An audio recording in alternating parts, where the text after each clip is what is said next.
बॉलीवुड की फिल्में इंडिया की जनरेशन को यह सिखा रही है। यह है अंकिता, 21 साल की लड़की, और यह एक शुगर बेबी है एक 59 साल के लड़के निखिल की।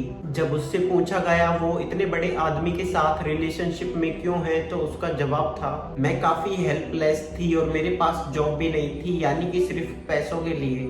मेरी फैमिली के लिए मेरा खुश रहना ज्यादा जरूरी है, ये कहना है गुरुग्राम की एक औरत का। जब उसके हस्बैंड ने पूछा, तुम शादीशुदा होते हुए भी मेरे साथ चीट क्यों कर रही हो? Having sex multiple partners, having sex outside of the marriage, sugar daddy जो तुम्हारी सारी अय्यासियों के पैसे भरे, यह सब कुछ इंडिया में काफी ज्यादा कॉमन हो गया है। टाइम ऑफ इंडिया के अनुसार 40% वुमेन अपने मैन के अलावा बाकी मैन के साथ काफी रेगुलर इनसिक्योर करती हैं। और एक दूसरे सर्वे से पता चला 10 में से 7 मैरिड औरतें अपने हस्बैंड को इसलिए चीट कर रही हैं क्योंकि वो उनकी घर के कामों में मदद नहीं करता। मतलब तुम एक बार सोच के देखो, यहाँ पर कुछ भी चल रहा है। और बॉलीवुड की फिल्में भी इंडिया की जनरेशन का ब्रेन वॉश कर रही है, क्योंकि जिस तरह से ये अपनी वीडियो में अश्लीलता दिखाते हैं। कितने वर्ष के थे जब आपने अपनी वर्जिनिटी से मुक्ति प्राप्त की?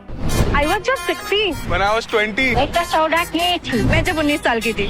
Nobody stays virgin at this age, रुकुल। अब इस चीज को लड़कियां देखेंगी तो उन पर क्या इफेक्ट पड़ेगा, जरा सोच कर देखो दोस्तों। 2022 में रिलीज हुई वर्जिन बानपुरिया मूवी का सिर्फ एक ही मैसेज था, यंग गर्ल को अपनी वर्जिनिटी जितनी जल्दी हो सके उतनी जल्दी लॉस कर देनी चाहिए, भले ही फोर्सफुली क्यों ना करना पड़े।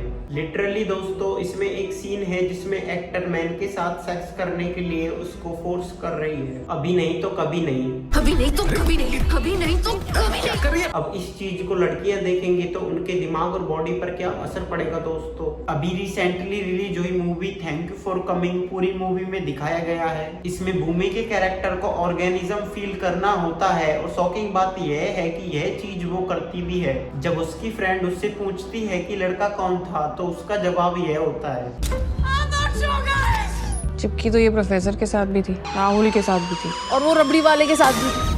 मतलब यहाँ पर मूवी और वेब सीरीज के नाम पर जेनजीज के दिमाग को ब्रेन वॉश किया जा रहा है। आप अंदाजा लगा सकते हो यह चीज आजकल की जनरेशन के लिए कितनी खतरनाक साबित हो सकती है। अगर ऑर्गेनिज्म चाहिए तो डिफरेंट पार्टनर के साथ सेक्स करो, यह मैसेज किस हद तक सही है। अगर आप इन दोनों मूवी को देखोगे तो इसमें फीमेल लीड को ट्रू सिंबल ऑफ फेमिनिज्म बताया गया है। डेयर जिंदगी मूवी में भी काफी टॉक्सिक बिहेवियर था जो मेरे हिसाब से किसी ने नोटिस भी नहीं किया होगा। मूवी में आलिया का कैरेक्टर कायरा और अपने चाइल्डहुड लवर सिड के साथ चीट करती है।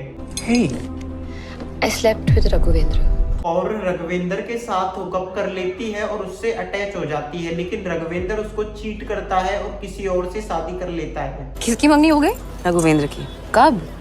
पिछले हफ्ते। तब ऐसा बताया गया है मूवी में कि कायरा ट्रॉमा में चली जाती है, और पूरी मूवी में दिखाया गया है कि कायरा अपने ट्रॉमा में कैसा फील करती है। बेसिकली कायरा को मूवी में विक्टिम बताया गया है, लेकिन कायरा ने भी तो चीटिंग की थी सिड के साथ, लेकिन पूरी मूवी में उसके ऊपर इतना हाईलाइट नहीं किया गया है। क्या इसका मतलब यह है लड़की के साथ हुआ तो गलत और लड़के के साथ हुआ तो सब कुछ ओके? एक और कंट्रोवर्सी वेब सीरीज है मेड इन हेवन। तारा अपने ऑलरेडी इंगेज्ड बॉस को सेड्यूस करती है और उसको रिकॉर्ड कर लेती है और अपने बॉस से कहती है तुम अपनी शादी तोड़ो और मुझसे शादी कर लो। फिर उसका हस्बैंड उस पर चीट करता है और कुछ दिनों बाद उनका डिवोर्स हो जाता है। फिर वो दूसरे लड़के के साथ रिलेशनशिप में आती है, बट वो नए लड़के के साथ रिलेशनशिप में आने के बावजूद अपने एक्स हस्बैंड के साथ फिजिकली हो जाती है ताकि उसे एक बैंगलो और एक अलिया मानी मिल जाए। और यह सब होने के बाद उसका करंट पार्टनर उससे जवाब मांगता है, तब वो कहती है you don't ever think you can take the decision for me. Please don't think you can ever make that decision for me. मतलब यहाँ पर ये क्या बात हुई? अपने पार्टनर की लाइफ कंट्रोल करना यह तो गलत है, लेकिन अपने पार्टनर के गलत करने पर क्वेश्चन पूछना यह तो गलत नहीं है। और एक्स्ट्रा मैरिज अफेयर्स और चिटिंग तो बिल्कुल कैजुअली दिखाया जाता है। और इसी साल रिलीज हुई वेब सीरीज जी करदा में दिखाया गया है कि एक्टर अपनी वेडिंग फंक्शन के दौरान अपने हस्बैंड के बेस्ट फ्रेंड के साथ फिजिकली हो जाती है। सेम लाइन लिपस्टिक एंड बुर्का की अपनी एंगेजमेंट के दौरान अपने एक्स बॉयफ्रेंड के साथ फिजिकली हो जाती है। मतलब यहाँ पर मूवी और वेब सीरीज के नाम पर वल्गैरिटी फैलाई जा रही है और इन कैरेक्टर को अपने टॉक्सिक बिहेवियर का बिल्कुल भी अफसोस नहीं करते हुए दिखाया गया है। और यह मूवी में दिखाते हैं कि लड़की अपनी फिजिकल नीड को पूरा करने के लिए किसी भी हद तक जा सकती है, भले ही उसे अपने हस्बैंड और बॉयफ्रेंड को चीट क्यों ना करना पड़े और 10 अनजान लोगों के साथ क्यों न रहना पड़े। और इन्होंने बच्चों को भी नहीं छोड़ा। Thank you for coming movie में एक सीन है जिसमें स्कूल के बच्चों का ड्रामा चल रहा होता है और एक लड़की कहती है बच्चे ऐसे नहीं होते, बच्चे सेक्स करके पैदा होते हैं। ऐसे नहीं होते बेबीज, पहले बॉयज गर्ल्स ना सेक्स करते हैं।